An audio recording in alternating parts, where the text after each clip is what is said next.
It was a cool evening, the kind that makes everything feel a little softer, a little slower. A light breeze danced through the air, rustling leaves as the city lights flickered on one by one. Outside a high-end restaurant in downtown Chicago, a young woman stepped out of a black car, tall heels, expensive perfume, a perfect smile. She looked like someone headed for a glamorous dinner. But behind those beautiful eyes was something darker. Vanessa had married into a well-off family. Her husband, Ryan, adored her, and his mother, Margaret, a retired school principal in her late 70s, was generous, kind, and completely unsuspecting. Margaret had helped the couple financially more times than she could count, paid off a car loan, helped with their down payment, bought gifts for their future kids.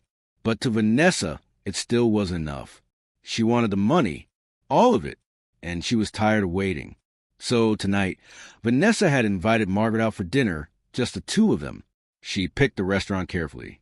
Classy, private, expensive, the perfect setting for what she had planned. They sat at a quiet corner table near the window. Candles flickered between them, and soft jazz played in the background.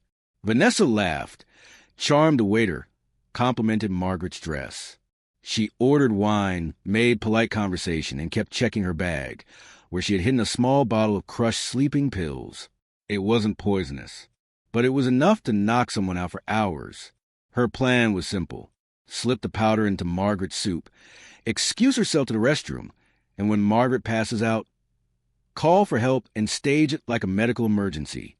While everyone panicked, Vanessa would use Margaret's unlocked phone and wallet, already in her bag, to access her bank app and transfer thousands to a new account she'd opened in secret. Cold, calculated. She thought of everything, except one thing, the server.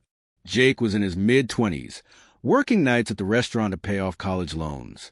He wasn't the kind of guy who eavesdropped, but something about Vanessa's energy didn't sit right with him. He'd served them once before. Margaret had tipped him generously and smiled like someone's sweet grandma. Tonight, she seemed happy, but a little confused, like she didn't fully understand why she was even there. And Vanessa? She was too perfect, too fake. Her smile didn't reach her eyes. As Jake walked past their table to deliver another order, he caught a glimpse, Vanessa reaching into her purse, carefully emptying something into the bowl of soup she had insisted Margaret try. He paused, just for a second, but it was enough. He moved to the side, kept an eye out, and saw Margaret reach for the spoon. That's when he made a choice. Jake quickly walked over and interrupted with polite, "Excuse me, ma'am, may I replace your soup? The chef just realized it may have an ingredient you're allergic to. We'd hate for there to be a mix-up." Margaret blinked in confusion.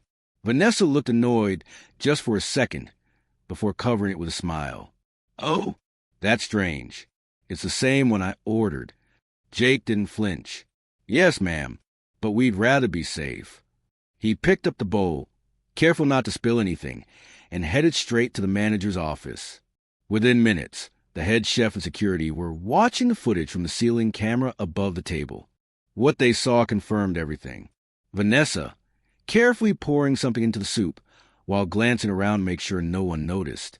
But someone had. Two security guards approached the table just as Vanessa was checking her phone again. "Ma'am, we'd like you to come with us, please." Margaret looked startled. Vanessa laughed nervously. "Is this some kind of joke?" "We have reason to believe you may have tampered with your guest's meal," one of the guards said. Margaret looked between them. "What? Tampered?" Vanessa tried to deny everything, but the footage didn't lie, and neither did the lab test the restaurant's kitchen performed on the soup within the hour. Margaret sat in stunned silence as everything unraveled. The truth, the betrayal, the plan. Her hands shook, not from a near poisoning, but from the realization that someone she trusted like a daughter had tried to rob her, maybe even ruin her. Vanessa was arrested that night, charged with attempted fraud, reckless endangerment, and elder abuse. Her husband, Margaret's son, filed for divorce within the month. And Margaret? She kept coming back to that restaurant every Sunday after church.